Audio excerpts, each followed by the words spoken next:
Video के माध्यम से हम लोग भारत में प्रमुख मजदूर संगठन की बात करते हैं। देखते चले जाएंगे ध्यान से और याद निश्चित रूप से आपको होना चाहिए। बॉम्बे मिल हैंड एसोसिएशन, बॉम्बे मिल हैंड एसोसिएशन 1890 में इसकी स्थापना हुई। बॉम्बे मिल हैंड्स एसोसिएशन की स्थापना 1890 में एन.एम. लोखंडे के द्वारा, एन.एम. लोखंडे के नेतृत्व में 1890 में बॉम्बे मिल हैंड्स एसोसिएशन की स्थापना हुई, जो कि भारत का पहला मजदूर संगठन माना जाता है। भारत का पहला मजदूर संगठन कौन? बॉम्बे मिल हैंड्स एसोसिएशन 1890 में एन.एम. लोखंडे के द्वारा इसकी स्थापना की जा रही है। जबकि सोशल सर्विस लीग की स्थापना 1911 में हो रही है और किसके द्वारा? एन.एम. जोशी साहब के द्वारा, एन.एम. जोशी के द्वारा सोशल सर्विस लीग 1911 में इसकी स्थापना की जा रही है। बड़ा ही महत्वपूर्ण है मेरे भाई, याद जरूर रख लीजिएगा। इसके अलावा मद्रास लेबर यूनियन बहुत महत्वपूर्ण है। 1918 वीपी वाक्या के द्वारा मद्रास लेबर यूनियन 1918 प्रथम वास्तविक और व्यवस्थित मजदूर संघ था। यह बहुत महत्वपूर्ण बात है। भारत में वास्तविक रूप में प्रथम मजदूर संगठन या संघ किसे कहा जाता है? मद्रास लेबर यूनियन को, जो कि बीपी वाडिया के द्वारा 1918 में इसकी शुरुआत हुई थी।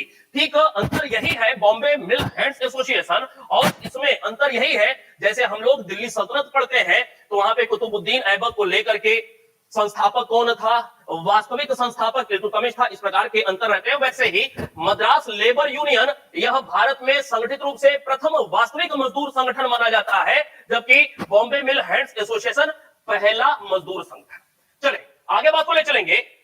अगला लिखा हुआ है Ahmedabad textile labour association. Ahmedabad textile labour association 1918 Ahmedabad Satyagraha आपको पता है, उसी दौरान महात्मा गांधी के नेतृत्व में इसकी स्थापना की गई थी। जबकि अखिल भारतीय ट्रेड यूनियन कांग्रेस की स्थापना अर्थात AITUC, all India trade union Congress की स्थापना 1920 में देखने को मिल रही है और एन.एम. जोशी की इसमें प्रमुख भूमिका रही। जोसेफ बैप्टिस्टा मजदूर नेता रहे, उनकी प्रमुख भूमिका रही। लाला लाजपत राय की प्रमुख भूमिका रही। वी.एम. पवार साहब की प्रमुख भूमिका रही।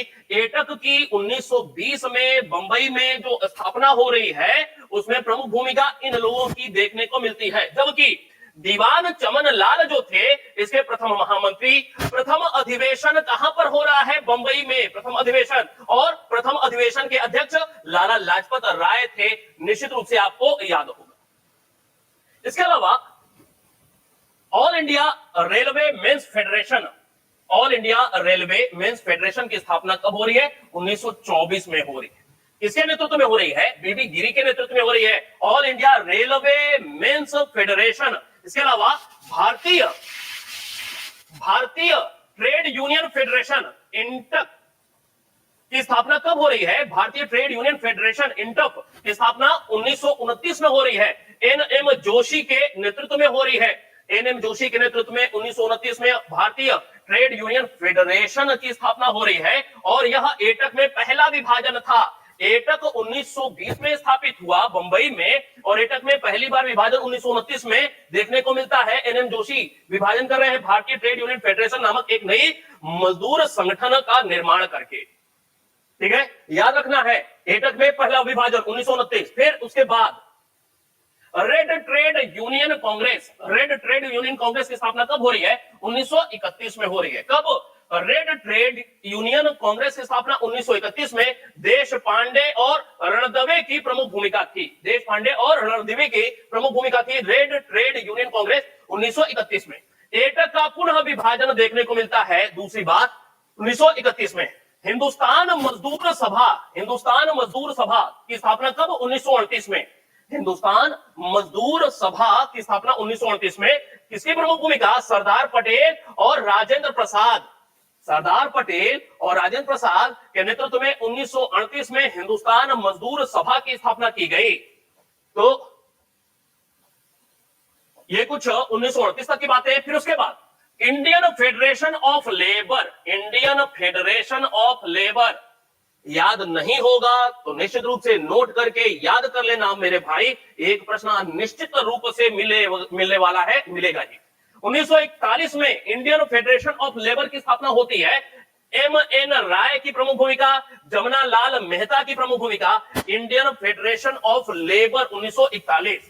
इसके अलावा भारतीय राष्ट्रीय trade union Congress, all India trade union Congress की स्थापना कब हो रही है? 1947 में। भारतीय राष्ट्रीय trade union, Indian national trade union Congress, Indian national trade union Congress की स्थापना 1947 में वल्लभ भाई पटेल की प्रमुख भूमिका थी और वी गिरी साहब की प्रमुख भूमिका थी। एटक से यह पृथक दूसरी एक संस्था रही। ठीक है, भारतीय राष्ट्रीय ट्रेड यूनियन कांग्रेस 1947 में वी गिरी और सरदार वल्लभ भाई पटेल के नेतृत्व में। इसके अलावा United trade union Congress, United trade union Congress की स्थापना 1949 में स्वतंत्रता प्राप्ति के बाद, स्वतंत्रता प्राप्ति के बाद, स्वतंत्रता के बाद प्रोफेसर के.टी. शाह के नेतृत्व में, स्वतंत्रता के बाद United trade union Congress 1949 K.T.. Shah के नेतृत्व में